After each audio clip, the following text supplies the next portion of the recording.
तो नमस्कार बहनों भाइयों, कैसे हैं आप लोग। आते हैं इस पूरे टर्म 1 के one of the most scoring MCQ में सबसे स्कोरिंग चैप्टर पे, जिसका नाम है स्पोर्ट्स एंड न्यूट्रिशन या न्यूट्रिशन एंड स्पोर्ट्स। ठीक है, जैसे भी बोलना चाहो। इस चैप्टर के अंदर से मैं कह रहा हूँ सबसे ज़्यादा एमसीक्यू निकल सकते हैं स्कोर करने के लिए। तो इस चैप्टर को हर एक पॉइंट को बड़े प्यार से और समझ के बड़े ध्यान से पढ़िएगा। ठीक है, तो पहले इस चैप्टर का इंट्रो लेने से पहले आओ इंट्रो देख लेते हैं।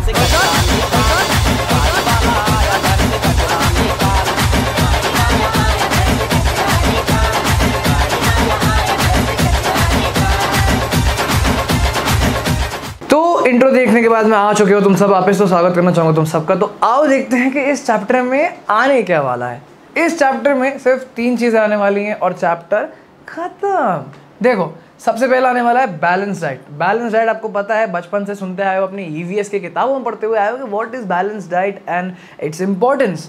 बस ये वही है, बस थोड़ा और प्यार से एलैबोरेटिव तरीके पे। इसके अंदर हम पढ़ेंगे कि मैक्रो और माइक्रो न्यूट्रिएंट्स क्या होते हैं। जैसे आपने अपने इकोनॉमिक्स में सुना होगा macro economics and micro economics. Macro मतलब एग्रीगेट, ज़्यादा क्वांटिटी में, एंड माइक्रो मतलब इंडिविजुअल, एक सिंगल मात्रा में। ठीक है, उसके बाद अपन पढ़ते हैं nutritive and non nutritive components. मतलब ऐसे कौन से कंपोनेंट्स आपकी डाइट में जो आपको प्रॉपरली न्यूट्रिशन देते हैं, जिनकी ज़रूरत होती है आपकी बॉडी को, और ऐसे कौन से कंपोनेंट्स होते हैं जो नॉन न्यूट्रिटिव होती है, जिनकी ज़रूरत आपको ना के बराबर होती है लेकिन होती है, ऐसा नहीं कि देना ही बंद कर दिया। तीसरा and the most important is the eating for weight control.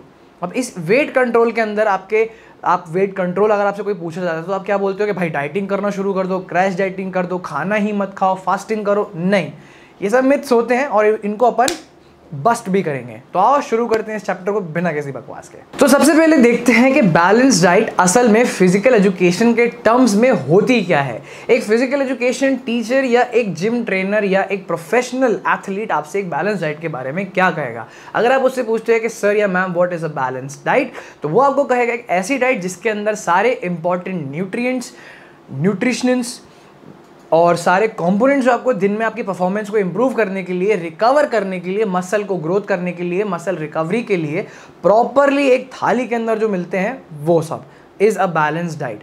और ये सब एक एथलीट कहेगा आपसे। लेकिन अगर सही मायने में बताओ जाऊँ, अगर कोई एक प्रॉपर टीचर टू स्टूडेंट वाली बात कहूँ, तो जो आपको आपके देश में, हमारे देश में इंडिया में जो थाली मिलती है हमको, इसके अंदर 2 दाल होती हैं, 2 सब्जियां होती हैं, थोड़ा सैलड होता है, 4 रोटियां होती हैं, इन सब से क्या आपको लगता है कि आपको प्रॉपरली न्यूट्रिशन मिल पाएगा? जी नहीं, बिल्कुल ही नहीं मिल पाएगा।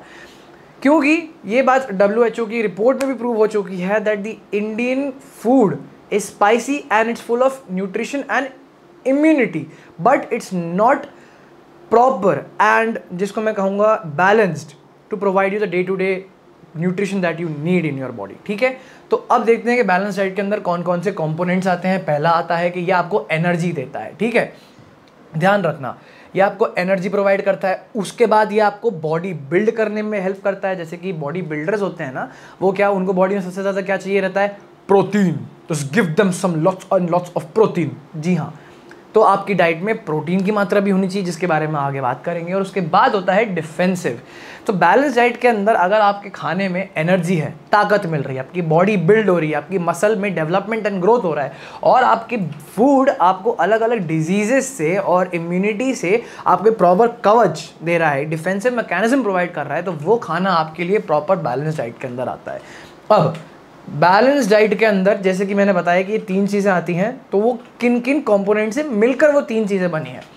सबसे पहला कार्बोहाइड्रेट्स, जिसको हम शॉर्ट फॉर्म में अगर बोले तो एब्रीविएशन यूज़ करेंगे अपन इसका कार्ब्स। ठीक है, जिसका साइंटिफिक फॉर्मूला होता है C6H12O6।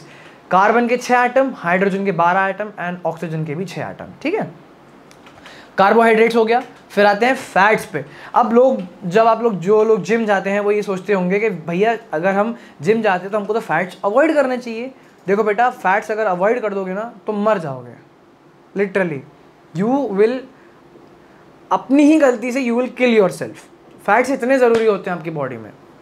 फिर हम बात करते हैं, स्टार लगा के रखा है मैंने प्रोटीन पे। एज अ फिजिक एथलीट और एज अ बॉडी बिल्डर, ये मेरे लिए तो सबसे ज़रूरी पॉइंट है कि प्रोटीन आपकी बॉडी में कितना ज़रूरी रहता है। आप जिम जाते हो, वर्कआउट करते हो, मसल तोड़ते हो, मसल की रिकवरी होनी चाहिए। मसल रिकवरी और वो मसल वापस रीगेन कैसे होगा?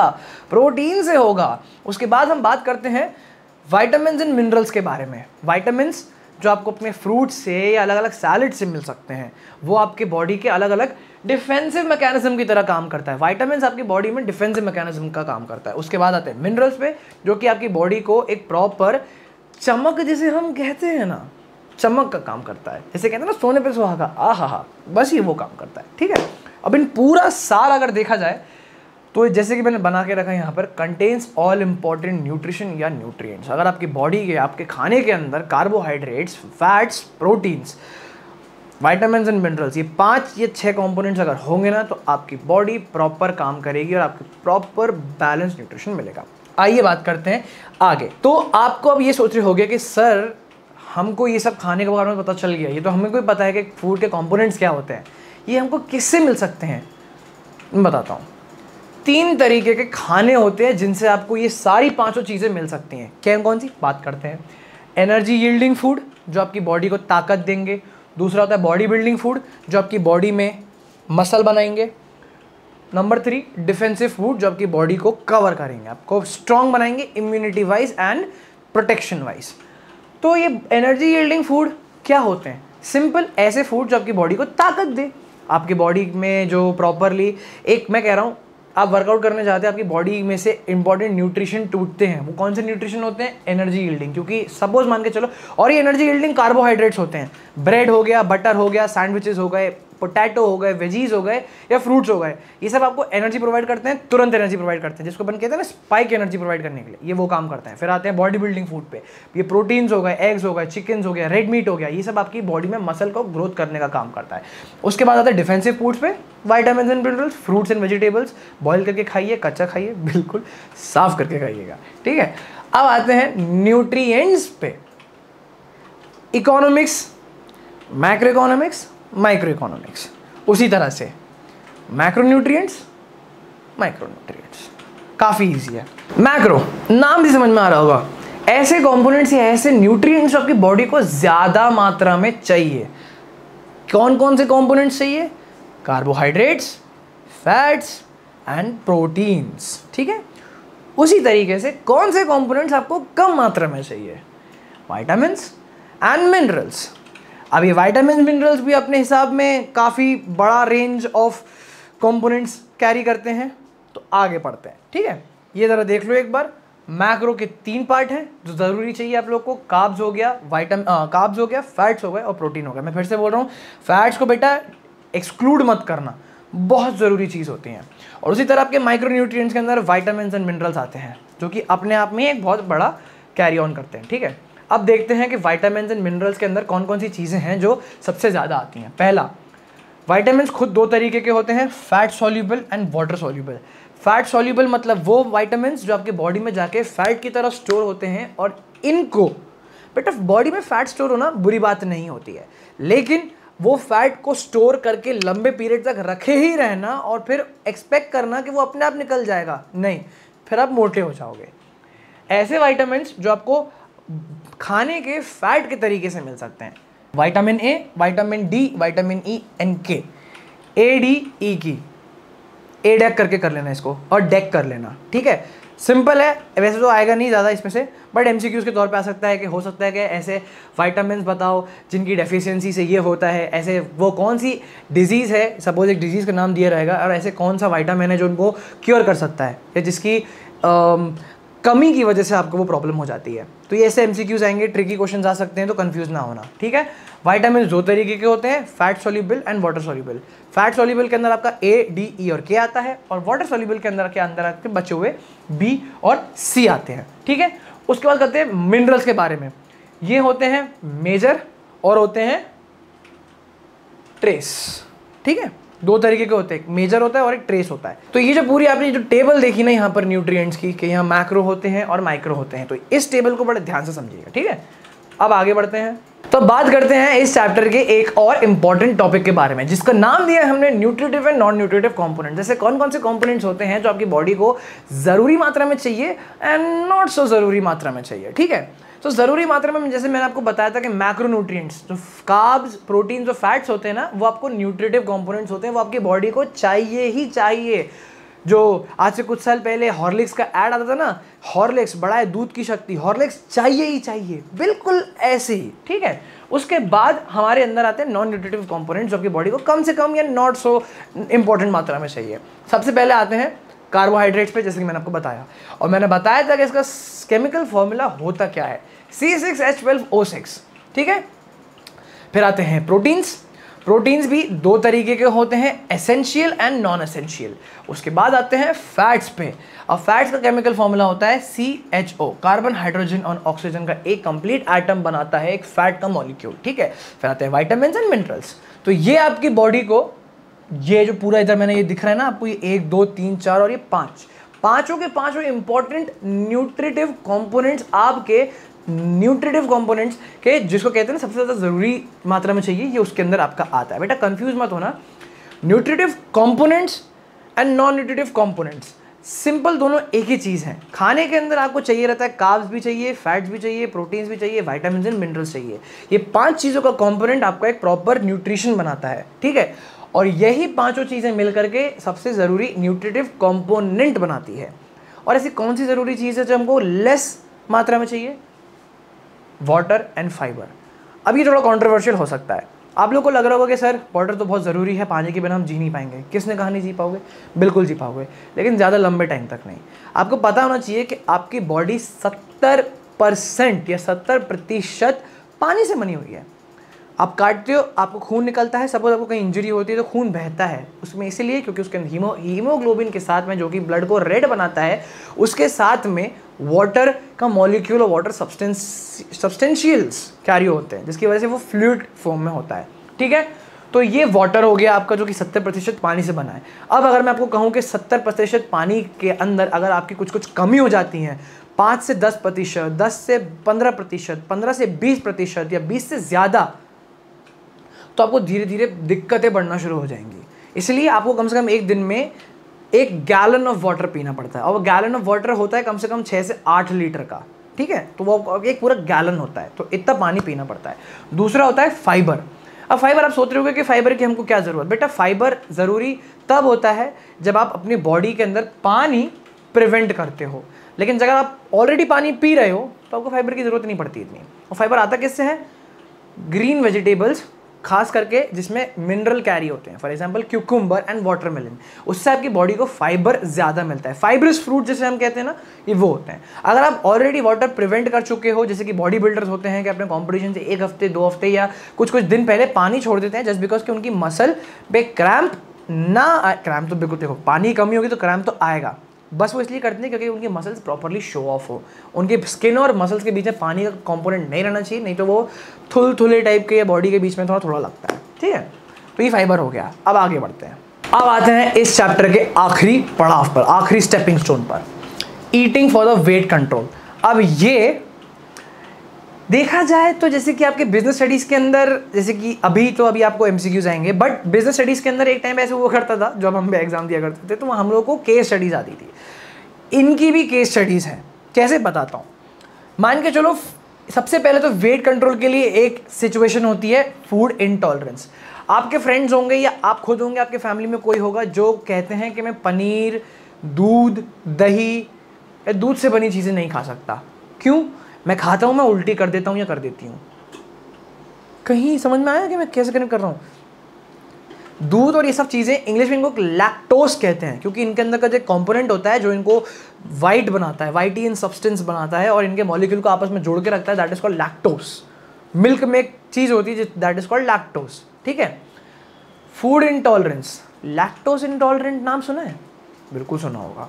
तो ये वही है, lactose intolerant is a condition that comes under the food intolerance. तो जो लोगों के खाने में वो कुछ ऐसी कुछ चीज़ें होती है, जैसे कि मुझको कद्दू और लौकी बिल्कुल नहीं पसंद, मैं खाऊंगा मैं उल्टी कर दूंगा, तो मेरे को भी ये फूड इंटॉलरेंस है, that is a form of food intolerance. आपको भी कोई चीज़ें होंगी जो आपको खाने के लिए बिल्कुल नहीं पसंद है ना, that comes under food intolerance. तो लैक्टोस इंटॉलरेंट भी इसका एक कंडीशन है, ठीक है। फिर बात करते हैं डाइटिंग मिथ्स के बारे में। यार आपने सुना होगा कि कोई लोग जो जिम वाले कुछ ऐसी फर्जी trainer, controversial again but still, कुछ कुछ ऐसे फर्जी ट्रेनर होते हैं कि बेटा कहते हैं आप कीटो पे आ जाओ, आप सर आप ये पीटी का प्लान ले लो, आप कीटो पे चले जाओ, आप पानी पीना छोड़ दो, आप पानी पीना ज़्यादा कर दो, आप अपने खाने में पोटैटो कम कर दो। क्यों कम कर दो? रोटी खाना क्यों बंद कर दो? सब्जी खाना क्यों बंद कर दो? ये कोई बात होती है? मैं भी सब्जी रोटी खाता हूँ, मैं अंडे भी खाता हूँ, मैं पोटैटो भी खाता हूँ, मैं अभी भी फिट हूँ प्रॉपरली एंड मेरी बॉडी भी अच्छी बनी हुई है। तो जो लोग कहते हैं ना कि 8 बजे के बाद खाना नहीं खाना चाहिए या ज़्यादा आलू नहीं खाना चाहिए, ज़्यादा ये नहीं खाना चाहिए, वो नहीं खाना चाहिए, ये सब फालतू की बातें हैं, ये सब डाइटिंग मिथ्स हैं। ये सब डाइटिंग मिथ्स हैं। तो इनको मिथ्स अपन बस्ट करते हैं। लोग कहते हैं कि 8 बजे के बाद खाना नहीं खाना चाहिए। मैं तो रात के 1-1, 2-2 बजे भी खाना खाया है मैंने एंड मेरा खाना पच भी गया है एंड मैंने उसके बाद में पानी भी पिया है। लोग कहते हैं खाना खाने के बाद में पानी नहीं पीना चाहिए, नहीं तो वेट बढ़ जाता है। क्या मतलब कुछ भी अपने मन से। कुछ लोग तो ये भी कहते हैं कि रोटी खाने से पेट बढ़ता है। नहीं, आटा कभी वेट नहीं बढ़ाता। मैदा वेट जरूर बढ़ा सकता है, बिकॉज मैदे के अंदर एक कैपेसिटी होती है जो वो वाटर को होल्ड करके रखता है, बेसन वाटर होल्ड करके रखता है। तो जब आप ये सब चीज़ें खाते हो ना, तो आप पानी थोड़ा कम पीने की कोशिश कीजिए या कुछ इंटरवल के बाद पीने की कोशिश कीजिए, या आधे घंटे या 15 से 20 मिनट के बाद, जब आप अच्छा एक वॉकिंग डिस्टेंस कवर अप कर लो, आपका खाना पच जाए, उसके बाद। ऐसी ही कोई डाइटिंग मिथ्स होती हैं, इनको अपन आगे भी और बस कर सकते हैं। ठीक है, फिर आते हैं पिटफॉल्स ऑफ डाइटिंग के बारे में। भाई पिटफॉल्स होती क्या है? पिटफॉल्स मतलब डाइटिंग के बुरे असर। यार डाइटिंग को देखो, सिंपल सी चीज़ है, कोई भी चीज़ को आप एक मात्रा से ज़्यादा करोगे ना तो वो आपके लिए खराबी होती है। आप ज़्यादा पानी पियो, आप ज़्यादा उल्टी कर दोगे, आप खाना ज़्यादा खाओगे, हलक तक भर लोगे, आप ओक दोगे। तो लिमिट ज़रूरी है हर चीज़ की। उसी तरह डाइटिंग की भी एक लिमिट होती है। ऐसा नहीं है कि आप सुबह वर्कआउट करके आ गए, फिर आपने ब्रेकफास्ट नहीं किया, आपने लंच नहीं किया, आप सीधा रात का खाना खा रहे हो, और रात का खाना खाने के बाद में आप पता क्या करोगे? आप तुरंत सो जाओगे। तो आपका ये जो पूरा इंटरवल रहा ना, उसका कोई मतलब नहीं रहेगा। मतलब कहने का मतलब ये है, मतलब कहने का मतलब ये है कि कोई भी चीज़ लिमिट में करनी चाहिए। डाइटिंग में करो, लिमिट में करो। आप मील स्किप कर रहे हो तो कोई दिक्कत नहीं है, बट उसकी जगह कोई दूसरी मील ज़रूर लीजिए। मतलब उसके अंदर भले न्यूट्रिटिव कंपोनेंट्स कम हो, फैट की क्वांटिटी कम हो, प्रोटीन कम हो, स्टार्च कम हो, कोई दिक्कत नहीं, कार्ब्स भी चलेगा, कम चलेगा, लेकिन आपको उसका मील का रिप्लेसमेंट करना चाहिए। अब ये जो मील रिप्लेसमेंट की मैं बात कर रहा हूँ ना, यूनाइटेड स्टेट्स के जो मरीन्स होते हैं, कमांडोज होते हैं, आर्मी ऑफिसर्स होते हैं ना, ये लोग के पास में खाना खाने का इतना प्रॉपर टाइम नहीं होता है कि वो बैठ करके बिल्कुल थाली भर के खाना खाएं। नहीं, उनको पैकेट्स दिए जाते हैं and that sachet is called meal replacement. ठीक है, वो डाइटिंग नहीं करते, उनके लिए सबसे ज़्यादा मेहनत का काम होता है इस पूरी दुनिया में। ठीक है, तो उन लोगों के लिए डाइटिंग और खाना खाना सबसे ज़रूरी होता है। लेकिन अगर आप डाइटिंग कर रहे हैं तो प्लीज़ मैं आपसे ये सजेस्ट करूंगा कि डाइटिंग ज़्यादा ना करें, खाना ज़रूर खाएं और मील की जगह कोई रिप्लेसमेंट मील ज़रूर ले लें। ठीक है, तो अब बात करते हैं इस चैप्टर के MCQs के बारे में। ठीक है, तो अब इस चैप्टर से ऐसा होगा कि आप लोगों को MCQs आएंगे। तो MCQs कैसे आएंगे? सिंपल, हो सकता है कि आपसे पूछ लिया जाए what is the chemical formula for C6H12O6, नाम याद रखना है, कार्बोहाइड्रेट्स। हो सकता है आपसे पूछ लिया जाए कि what are the various kinds of protein, तो आपको याद रखना है एसेंशियल एंड नॉन एसेंशियल। ऐसे कौन कौन सी चीज़ें होती हैं जो आपको proper energy, muscle growth and defensive mechanism provide करती हैं। तो आपको ऑप्शंस में कार्बोहाइड्रेट्स, प्रोटीन्स, फैट्स और ऑल ऑफ दी अबव के भी ऑप्शन नजर आएंगे। तो आपको ऑल ऑफ दी अबव पे क्लिक कर देना है और टिक कर देना है। ठीक है, तो ऐसे क्वेश्चंस आएंगे इस चैप्टर से रिलेटेड। तो आपको हमेशा उस चीज़ का ध्यान में रखना है कि nutritive and non nutritive components में डिफरेंशिएट करना आना चाहिए। विटामिन्स की डेफिशिएंसी किन किन तरीके की होती हैं, विटामिन्स कितने प्रकार के होते हैं? 2 प्रकार के होते हैं विटामिन्स भी आपके। विटामिन्स जिसमें एक होते हैं वाटर सोल्यूबल और एक होता है फैट सोल्यूबल। फैट सोल्यूबल के अंदर आपके A, D, E और K आता है एंड वाटर सोल्यूबल के अंदर आपके B और C आता है। ठीक है, अब अपनी बुक के में भी इसका रेफरेंस ले लेना थोड़ा सा कि कौन कौन से विटामिन्स होते हैं। ठीक है, तो ये सिंपल था। तो इसी के साथ में आपका एक और चैप्टर फिनिश ऑफ हो दिया गया है भाइयों बहनों। तो बस आराम से पढ़ो, नोट डाउन करो, नोट्स बनाओ and see you guys in the next chapter.